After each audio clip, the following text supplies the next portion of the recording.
Hello students, நம்ம இன்னைக்கு இந்த வீடியோவில் என்ன பார்க்க போகிறோம்னா சாப்டர் 8ல் உள்ள மிஸ்செலேனியஸ் எக்ஸைஸ் பார்க்க போகிறோம். ஸோ மிஸ்செலேனியஸ் எக்ஸைஸில் கொஸ்டின் நம்பர் 1ல் 2 சப்டிவிஷன் கொடுத்துருக்காங்க. நம்ம ஒவ்வொரு சப்டிவிஷனாக பார்க்கலாம். சரிங்களா? போன சம் சொல்லி கொடுத்த மாதிரி தான் find the area under the given curves. ஒரு 2 கர்வ் கொடுத்துருக்காங்கம்மா. இதனுடைய ஏரியா ஃபைண்ட் பண்ணி சொல்லுங்கன்னு இருக்காங்க. And the given lines. இப்போ கர்வ் என்ன கொடுத்துருக்காங்கன்னா y ஈக்குவல் டு எக்ஸ் ஸ்கொயர்னு ஒரு ஈக்குவேஷன் கொடுத்துருக்காங்கம்மா. இந்த ஈக்குவேஷனில் எக்ஸோடைய பாயிண்ட் கொடுத்துருக்காங்க. X is equal to 1, X is equal to at X axis அப்படின்னு கொடுத்துருக்காங்கம்மா. ஸோ சொல்யூஷனில் என்ன எழுதுவீங்க? சொல்யூஷனில் given equation is y equal to X square.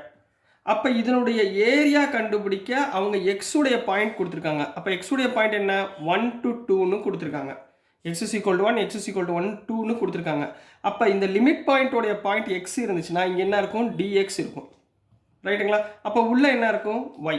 சரிங்களா? அப்போ y dx தான் நம்ம இன்டகிரேட் பண்ண போகிறோம். புரிஞ்சுங்களாமா? எதோட பாயிண்ட் கொடுத்துருக்காங்களோ அதோட ஆப்போசிட் டைரக்ஷனை நீங்கள் yன்னு எழுதிக்கணும். இப்போ y இன்ட்டு dx. yனா என்ன கொடுத்துருக்காங்க? எக்ஸ் ஸ்கொயர்னு கொடுத்துருக்காங்களா? சப்ஸ்டியூட் பண்ணுங்க. அப்போ இங்கே என்ன வரும்? Interval over 1 to 2 x square into dx. இப்போ எக்ஸ் ஸ்கொயரை இன்டகிரேட் பண்ணுங்கம்மா. X cube by 3 limit point 1 to 2. ரைட்டுங்களா? முதல் அப்பர் லிமிட் 1 அப்ளை பண்ணுங்க. 2 அப்ளை பண்ணுங்க. 2 cube by 3 minus lower limit 1 cube by 3. 2 கியூப்னா என்னம்மா? 2 into 2 into 2. 2 2s are 4, 4 2s are 8. அப்போ 8 by 3 மைனஸ் 1 by 3. அப்போ 8 minus 1 7 by 3 square units. This is the answer for question number 1 கண்ணா. ரொம்ப ஈஸியாக இருக்குங்களா? சரிங்களா? நெக்ஸ்ட் நம்ம கொஸ்டின் நம்பர் 2 சப்டிவிஷனில் 2 போயிடலாம். இப்போ நெக்ஸ்ட்மா சப்டிவிஷன் 2 பார்க்க போகிறோம். சப்டிவிஷன் 2ல் என்ன கொடுத்துருக்காங்கன்னா y ஏரியா கண்டுபிடிக்க சொல்லியிருக்காங்க. எதோட area? y is equal to x power 4ன்ற ஏரியாவை ஃபைண்ட் பண்ண சொல்லியிருக்காங்க. At the point x is equal to 1, x is equal to 5. அப்போ நம்மளுக்கு பாயிண்ட் எதில் கொடுத்துருக்காங்க? எக்ஸோட வேல்யூவில் கொடுத்துருக்காங்க. அப்போ சொல்யூஷனில் ஏரியா என்னவா இருக்கும்? Area equal to interval over 1 to 5ன்றது பாயிண்ட்டு. இது எதோட பாயிண்ட்டு? எக்ஸுடைய பாயிண்ட். அப்போ வெளியே என்ன வரும்? dx வரும். சரிங்களா? உள்ளே என்ன வரும்? y வரும். சரிங்களா? அப்போ y dx. இதே இடத்துல y பாயிண்ட் கொடுத்துருந்தாங்க, dy உள்ளே x வரும். கரெக்டுங்களா? ஸோ இப்போ yமா yனா என்ன கொடுத்துருக்காங்க? x power 4. அப்போ 1 to 5 x power 4 into dx. ரைட்டுங்களா? x பவர் 4 இன்டகிரேட் பண்ணால் x power 5 by 5. x power 4 integrate பண்ணால் x பவர் 5 by 5. அப்போ லிமிட் பாயிண்ட் 1 to 5. இப்போ 1 by 5 தனியாக வச்சுக்கோங்க. உள்ளுக்குள்ளே x பவர் 5 அப்படியே வச்சுக்கோங்க. Limit point 1 to 5.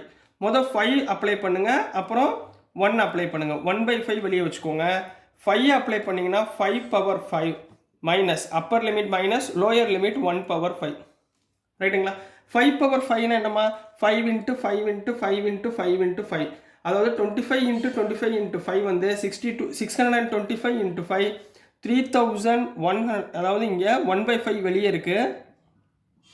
அப்போ உள்ளே என்ன வரும்? 3125 மைனஸ் 1ன்னு கிடைக்கும். 3125ல் 1 போச்சுன்னா என்ன வரும்? 1 by 5 இன்ட்டு 3124. அதாவது நீங்கள் எப்படி எழுதலாம்? 3124 டிவைடட் பை 5 ஸ்கொயர் யூனிட்ஸ் எப்படின்னு எழுதலாம். அல்லது இதை டிவைட் பண்ணிங்கன்னா 624.8 ஸ்கொயர் யூனிட்ஸ். இதை டிவைட் பண்ணிங்கன்னா 624 கிடைக்கும். நீங்கள் இந்த ரெண்டில் எந்த ஆன்சர் நீங்கள் எழுதினாலும் கரெக்டு தான். புரிஞ்சுங்களா? இதுதான் கொஸ்டின் நம்பர் 1க்குரிய ஆன்சர் கண்ணா. நெக்ஸ்ட் நம்ம கொஸ்டின் நம்பர் 2 போயிடலாம். ஸோ நெக்ஸ்ட்டுமா கொஸ்டின் நம்பர் 2 பார்க்க போகிறோம். கொஸ்டின் நம்பர் 2 வந்து ரொம்ப ரொம்ப இம்பார்ட்டன்ட் கொஸ்டின். ஏன்னா சில பேர் இம்பார்ட்டன்ட் கொஸ்டின் சேர்த்து சொல்லுங்கள் சார்னு சொல்லி சொன்னதுனால நான் இம்பார்ட்டன்ட் கொஸ்டின் நான் நடத்தும் போதே சொல்லிடுறேன். நீங்கள் அதை மார்க் பண்ணி வச்சுக்கோங்க. ஸோ கொஸ்டின் நம்பர் 2ல் என்ன கொடுத்துருக்காங்கன்னா sketch the graph of y equal to x plus 3. முதல் இந்த ஒரு லைனை முடிச்சிருவோம், அதுக்கப்புறம் இந்த லைனுக்கு வருவோம். சரிங்களா? Sketch the graph of y equal to modulus of y plus 3. மாடுலஸ்னால் என்ன அர்த்தம்? இதுக்குள்ளே நெகட்டிவ் டேர்மும் இருக்குது, பாசிட்டிவ் டேர்மும் இருக்குதுன்னு அர்த்தம். சரிங்களா? இப்போ ஒரு ஸ்கெட்ச் போட போகிறேன். இது எக்ஸ் ஆக்சிஸ், இது ஒய் ஆக்சிஸ். ரைட்டுங்களா? இது எக்ஸ் டேஷ், இது ஒய் டேஷ். கிளியராகண்ணா? சென்டர் பாயிண்ட் என்னமா இருக்கும்? 0,0ன்னு இருக்கும். ரைட்டுங்களா? முதல் இங்கே நல்லா கவனிங்க. இங்கே எக்ஸ் ப்ளஸ் 3ன்ற வேல்யூ கொடுத்துருக்காங்க. சரிங்களா? இப்போ கிவன் வந்து y equal to modulus of x plus 3 அப்படின்னு கொடுத்துருக்காங்கன்னா இந்த இடத்துல put x plus three equal to 0. ஏன்னா எக்ஸோட பாயிண்ட்டை கண்டுபிடிக்கணும், அவ்வளோதான். அப்போ எக்ஸ் இஸ் ஈக்குவல் டு 3 அந்த பக்கம் போச்சுன்னா -3 வந்துருமா? சரிங்களா, புரியுதுங்களாம்மா? X is equal to -3. சரிங்களா, அப்போ x is equal to negative term -3ன்னு வந்தால் இந்த பாயிண்ட் எங்கே இருக்கும்? எக்ஸ் இஸ் ஈக்குவல் டு -3ன்றது இந்த இடத்துல இருக்கும். இதுதான் -3. ரைட்டுங்களா, இது 0. சரிங்களா, இது -3யோட பாயிண்ட்.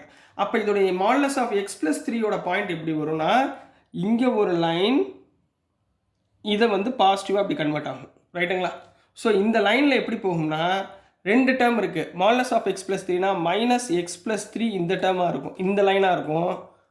இந்த லைனில் +x+3 இருக்கும். 2 வேல்யூ வந்திருக்கும். இதுதான் sketch of the graph y equal to modulus of x is equal to 3. இந்த பாயிண்ட் என்ன இருக்கும்? -3,0ன்னு இருக்கும். ரைட்டுங்களா, எப்படி சார் இங்கே y ஈக்குவல் டு 0 போட்டிங்க? அடுத்த கேள்வி. அப்போ இங்கே பாருங்கள், x இஸ் ஈக்குவல் டு 3ங்களா -3ங்களா? இந்த இடத்துல போடுங்க. y equal to modulus of -3 + 3 வருமா? இங்கே -3 அப்ளை பண்ணிங்கன்னா -3 + 3 என்ன ஆயிரும்? 0. அப்போ ஒய்யோட வேல்யூ 0, எக்ஸோட வேல்யூ -3. இதுதான் இங்கே போட்டிருக்கேன், -3,0 அப்படின்னு போட்டிருக்கேன். இது ஸ்கெட்ச் த கிராஃப் நம்ம கம்ப்ளீட் பண்ணியாச்சு. ஏன்னா மாடுலஸ் ஆஃப் எக்ஸுடைய கிராஃப் எப்படி இருக்கும்? வி ஷேப்பில் இருக்கும். மாடுலஸ் ஆஃப் எக்ஸுக்குரிய கிராஃபு வி ஷேப்பில் இருக்கும். அதனால் மாடுலஸ் ஆஃப் எக்ஸ் ப்ளஸ் 3யோட கிராஃபும் வி ஷேப்பில் கொண்டு வந்தாச்சு. ரைட், இது ஒன்று முடிஞ்சுமா. இப்போ ரெண்டாவது, evaluate integral over -6 to 0 modulus of x plus 3 dx. அப்போ -6 to 0னா dx, எக்ஸோட பாயிண்ட் -6லேருந்து 0 வரைக்கும். 0ன்றது இங்கே இருக்குது, -6ன்றது இப்போ இங்கே இருக்குன்னு வச்சுக்கோங்க. இதுதான் -6. அப்போ இதை எப்படிப்பா செப்பரேட் பண்ணுவீங்க? -6ல் இருந்து -3, இது ஒரு டேர்ம். ரைட்டுங்களா, இது நெகட்டிவ் டேர்மில் வருது. ரைட்டுங்களா, அடுத்து -3ல் இருந்து 0. அப்போ 2 வேல்யூ வந்திருக்கா? அப்போ இந்த எவாலுவேட் பண்ணுறதுல தென் எப்படி எழுதுறேன் பாருங்கள். தென் இன்டெக்ரல் ஓவர் -6 to 0 நான் இப்போ எவாலுவேட் பண்ண போகிறேன். Modulus of x plus 3 × dx.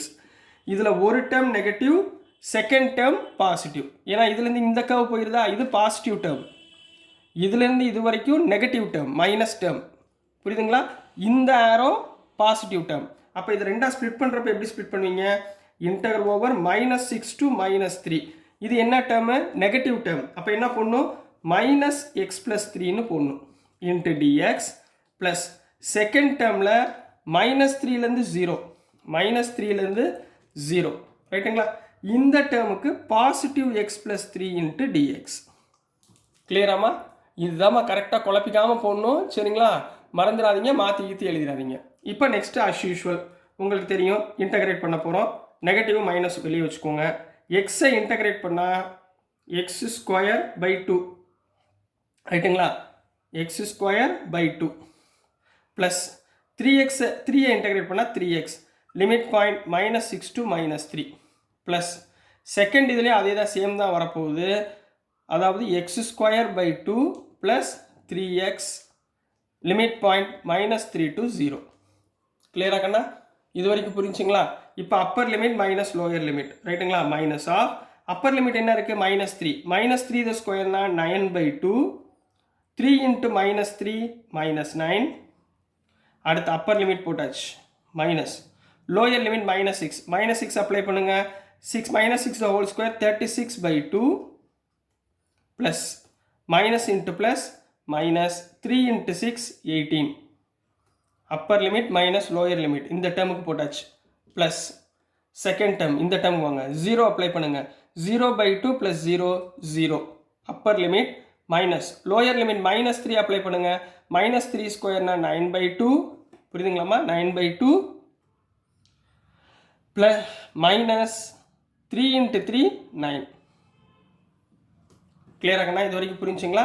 இதுக்கப்புறம் சின்ன சிம்பிளிஃபிகேஷன் பண்ணோம்னா ஆன்சர் வந்துடும் கண்ணா. ஸோ நெக்ஸ்ட் டைமில் நம்ம சின்னதாக சிம்பிளிஃபிகேஷன் பண்ண போகிறோம். ஸோ இங்கே வெளியே மைனஸ் இருக்குது, மைனஸ் அப்படியே வச்சுக்கோங்க. உள்ள 9 × 2 18. அப்போ 9 - 18 / 2. எல்சிஎம் எடுத்திருக்கேம்மா, மைனஸ் 36/2னா கேன்சல் பண்ணிங்கன்னா இது என்ன வந்துடும்? 18. 18 - 18 என்ன? 0. அப்போ இந்த இடத்துல 0. ரைட்டுங்களாம்மா? Plus plus into minus minus 9/2னா இங்கே என்ன வரும் 9 மைனஸ் 18/2 இந்த டேர்முக்கு 2 எல்சிஎம் எடுத்துட்டிங்கன்னா அப்போ 9 மைனஸ் 18/2னா என்ன பண்ண வந்துடும் மைனஸ் 9 மைனஸ் 18னா மைனஸ் 9/2 இது ப்ராக்கெட் மைனஸ் ஆஃப் இங்கேயும் minus 9/2 clear minus minus plus இங்கேயும் மைனஸ் மைனஸ் ப்ளஸ் அப்போ ப்ளஸ் 9/2 ப்ளஸ் 9/2 அப்போ எல்சிஎம் வந்து 2 9 ப்ளஸ் 9 18 ஸோ 18/2 கேன்சல் பண்ணிங்கன்னா 9 ஸ்கொயர் யூனிட்ஸ் தேவையில்லை இது வந்து எவாலுவேட் தானே பண்ண சொல்லியிருக்காங்க ஏரியா கண்டுபிடிக்க சொன்னால் தான் square units so 9 is the answer for question number 2 கண்ணா ஸோ டியர் ஸ்டூடெண்ட்ஸ் நான் அனுப்புகிற வீடியோஸ் உங்களுக்கு புரிஞ்சிருக்கும்னு நம்புகிறேன் பிடிச்சிருந்துச்சுன்னா மறந்துடாமல் லைக் பண்ணுங்கள் ஷேர் பண்ணுங்கள் மறக்காமல் சப்ஸ்கிரைப் பண்ணி சப்போர்ட் பண்ணுங்கள் ஸ்டூடெண்ட்ஸ் தேங்க்யூ